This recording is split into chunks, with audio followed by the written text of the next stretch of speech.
नमस्कार, बहुत स्वागत है आप सभी का स्वराज एक्सप्रेस में। आपके साथ मैं हूं संयम जैन। मुख्यमंत्री विष्णुदेव साय के नेतृत्व में छत्तीसगढ़ मंत्रिमंडल का 2 दिवसीय चिंतन शिविर 4 और 5 जुलाई को आईआईएम रायपुर में आयोजित होगा। शिविर में विकसित छत्तीसगढ़ के विजन, सुशासन, नवाचार और परिणामोन्मुखी शासन की रणनीति पर मंथन किया जाएगा। तो वहीं मुख्यमंत्री ने कहा कि बदलते समय के अनुरूप शासन को निरंतर सीखने और बेहतर बनने की आवश्यकता है।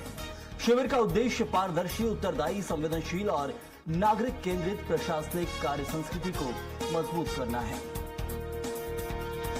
तो चिंतन शिविर का आयोजन हो रहा है मुख्यमंत्री साय की अध्यक्षता में, जहां विकसित छत्तीसगढ़ विजन, जिसका लक्ष्य लेकर ही बीजेपी की सरकार सत्ता में आई थी, और सुशासन, नवाचार, क्या कुछ नए कार्य किए जाने हैं, तो उन सब चीजों को लक्ष्य बनाकर अब मुख्यमंत्री विष्णुदेव साय जहां काम करेंगे। और चलिए इस खबर को लेकर चर्चा भी करेंगे। हमारे साथ हमारे सहयोगी दिलीप साहू जुड़े हुए। दिलीप, मुख्यमंत्री साय के जहां अध्यक्षता में चिंतन शिविर आयोजित किया जा रहा है, इसका क्या हम लक्ष्य समझें, क्यों इसकी जरूरत पड़ी है, ये भी समझना बहुत जरूरी है।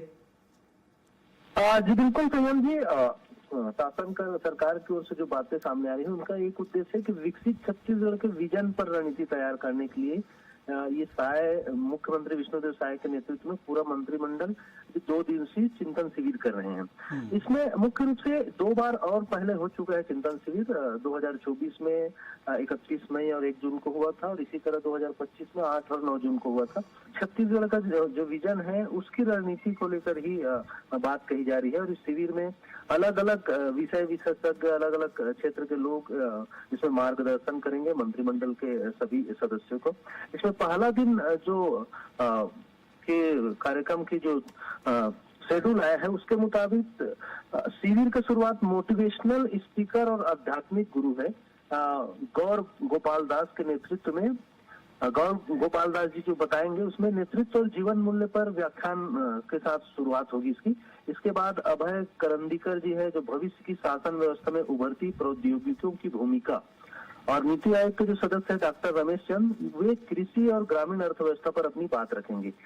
इसी तरह दूसरे दिन की जो शुरुआत होगी उसमें मुख्य रूप से योगा का सत्र होगा, क्योंकि योग को लगातार सरकार बढ़ावा दे रही है और योग को शारीरिक रूप से सक्षमता भी जरूरी है, इसीलिए इसके साथ शुरुआत होगी। उसके बाद फिर अलग अलग जो विषय विशेषज्ञ है, जिसमें सुमन बिल्ला है जो पर्यटन और सेवा क्षेत्र को लेकर बात रखेंगे। शशांक मणि त्रिपाठी जो सार्वजनिक नीति और विकास को लेकर अपनी बात रखेंगे। इसके अलावा ओलंपिक पदक विजेता गगन नारंग भी रहेंगे जो उत्कृष्टता और नेतृत्व की संस्कृति पर अपनी बात रखेंगे। इसके साथ ही साथ डॉक्टर विनय सहस्त्रबुद्धे सुशासन और जन केंद्रित प्रशासन पर अपने अनुभव साझा करेंगे। जिस तरह से अलग अलग बिल्कुल दिलीप, जैसा आप बता रहे हैं कि कई प्रबुद्ध जन इसमें मौजूद रहेंगे, चिंतन शिविर मंत्रिमंडल रहेगा, और इसका लक्ष्य मतलब कुल मिलाकर विकसित छत्तीसगढ़, यानी आने वाले समय में विकास के क्या आयाम हो छत्तीसगढ़ के अंदर, और कौन इसमें मौजूद रहेगा महत्वपूर्ण तौर पर। जो प्रबुद्ध जन है वो अपने अपने वक्तव्य रखते नजर आएंगे, मंत्रिमंडल के सदस्य होंगे, क्या इसमें अधिकारी भी होंगे बड़े बड़े, और कौन रह सकता है?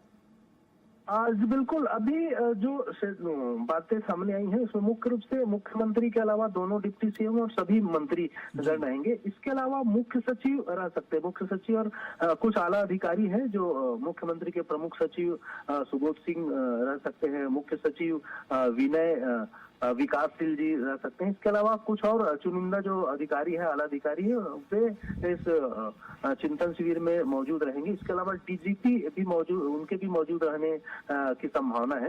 लेकिन मुख्य रूप से क्योंकि चिंतन शिविर का उद्देश्य ये कहा जा रहा है कि मंत्री और मंत्रिमंडल के लिए ही चिंतन शिविर है, जिसमें विभिन्न विषयों को लेकर जिस तरह से तय किया गया है कि उन्हें क्या मंथन होता है वो भी उस पर जरूर नजर आएगी। बहुत शुक्रिया आपका इस जानकारी के लिए। तो ओवरऑल डेवलपमेंट कह लीजिए आप मंत्रियों का या फिर प्रदेश का, और इस सब में कई प्रबुद्ध जन मौजूद रहेंगे जिनके साथ संवाद भी होगा, अपने वक्तव्य रखते वो इस चिंतन शिविर में नजर आएंगे।